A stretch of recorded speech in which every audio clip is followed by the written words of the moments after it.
Ramadan tiba, Ramadan tiba, Ramadan tiba. Marhaban ya Ramadan, marhaban ya Ramadan. Assalamualaikum warahmatullahi wabarakatuh. Innal hamda nahmaduhu wa nasta'inuhu wa nastaghfiruh wa na'udzu billahi min syururi anfusina wa min sayyiati a'malina. May yahdihillahu fala mudhillalah wa may yudlilhu fala hadiyalah. Asyhadu an la ilaha illallah wa asyhadu anna Muhammadan abduhu wa rasuluh. Allahumma sholli wa sallim wa barik ala sayyidina Muhammad wa ala alihi wa sahbihi ajmain. Rabbi shrahli sadri wa yassirli amri wahlul 'uqdatam min lisani yafqahu qawli, amma ba'du. Pemirsa yang budiman yang dimuliakan Allah, alhamdulillah kita pada tahun ini ketemu dengan Ramadan lagi. Maka sudah barang tentu kita semua ingin bersedekah. Karena bersedekah ini adalah anjuran agama yang diperintahkan oleh Allah dan Rasul-Nya. Di bulan suci Ramadan ini, maka Islam memerintahkan dan menganjurkan kita untuk banyak bersedekah, untuk menjadi orang yang dermawan. Sebagaimana dicontohkan oleh Rasulullah dan para sahabat-sahabatnya. Suatu ketika Abu Bakar hanya mempunyai sepotong roti. Dibagilah roti itu dengan keluarganya. Abu Bakar pun dapat sepotong roti itu. Dan Abu Bakar mau makan roti itu, datanglah pengemis. Wahai Abu Bakar, kami sudah beberapa hari tidak makan. Maka bagilah roti itu denganku. Dengan sifat kedermawanan Abu Bakar ini, Abu Bakar pun membagi roti itu dengan pengemis itu. Sehingga dimakanlah berdua roti ini dengan pengemis tersebut. Ini menunjukkan sifat kedermawanan Abu Bakar yang perlu diteladani. Tidak mementingkan dirinya sendiri, tetapi lebih mementingkan orang yang memerlukan dalam segala hal. Contoh kedua dicontohkan oleh Abu Thalha. Pada suatu ketika Rasulullah SAW kedatangan tamu dan Rasulullah tidak ada makanan di rumahnya. Maka Rasulullah menyampaikan kepada para sahabatnya, wahai sahabatku, aku kedatangan tamu. Adakah di antara kalian yang mempunyai kelebihan makanan malam ini? Maka Abu Thalha angkat tangan, kami ya Rasulullah. Maka tamu itu dibawalah Abu Thalha ke rumahnya. Sampai di rumah, tamu itu didudukkan di ruangan depan dan Abu Thalha masuk ke dalam ruangan tengah. Menanyakan kepada istrinya, wahai istriku, adakah kelebihan makanan di malam hari ini? Maka istrinya menjawab, tidak ada. Hanya ada sepiring bubur untuk anak kita nanti. Maka anaknya disuruh tidurkan dan bubur itu pun diberikan kepada sang tamu. Dibawalah bubur itu ke meja. Kemudian Abu Thalha mengambil piring, satu piring untuk tamunya dan satu piring untuk dirinya sendiri. Dan piring yang untuk dirinya sendiri adalah piring kosong dan mematikan lampu. Pada saat mengajak masuk tamunya ke dalam ruang keluarga, ruang makan, maka Abu Thalha mengatakan, maaf saudaraku, gelap, lampunya mati karena minyaknya habis. Dan makanlah sang tamu itu dengan lahapnya. Abu Thalha makan dengan piring kosong.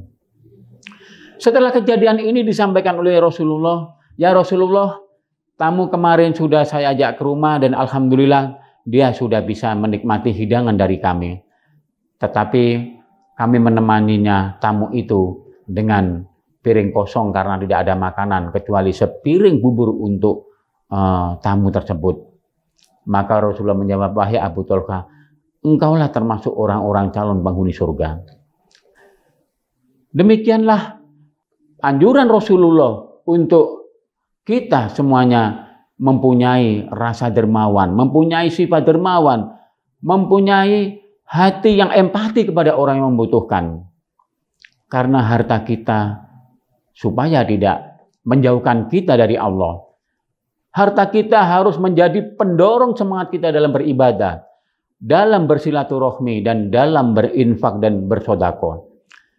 Jangan sampai harta kita malah mengganggu keimanan dan kekhusyukan kita. Sebagaimana firman Allah dalam surat Al-Munafiqun ayat 9. A'udzubillahi minasyaitonirrajim. Bismillahirrahmanirrahim. Ya ayyuhalladzina amanu la tulhikum amwalukum wala auladukum an dzikrillah wa may yaf'al dzalika faulaika humul khasirun. Wahai orang-orang yang beriman, janganlah harta bendamu dan anak-anakmu melalaikan kamu dari mengingat Allah. Dan barang siapa yang berbuat demikian, maka dia termasuk orang-orang yang merugi. Jadi harta benda kita ini jangan sampai membuat kita malah lupa kepada Allah. Jangan sampai malah mengganggu kita untuk mengingat kepada Allah. Justru dengan harta benda ini malah bisa mendorong kita untuk dekat kepada Allah. Dan malah mendorong kita untuk bisa berbuat banyak kepada sesama.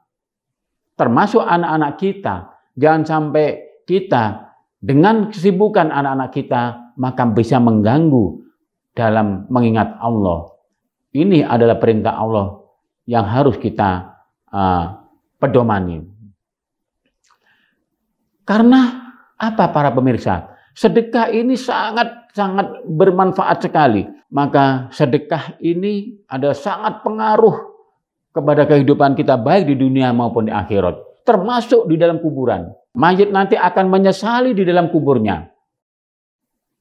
Apabila dia dulu sedekahnya kurang. Hal ini disampaikan dalam firman Allah dalam surah Al-Munafiqun ayat 10 yang berbunyi A'udzubillahi minasyaitonirrajim bismillahirrahmanirrahim wa anfiqu mimma razaqnakum min qabli ayatiya akadakumul mautu fayaqula rabbi laula akhartani ila ajalin qaribin fa asdaqa wa akum minas sholihin.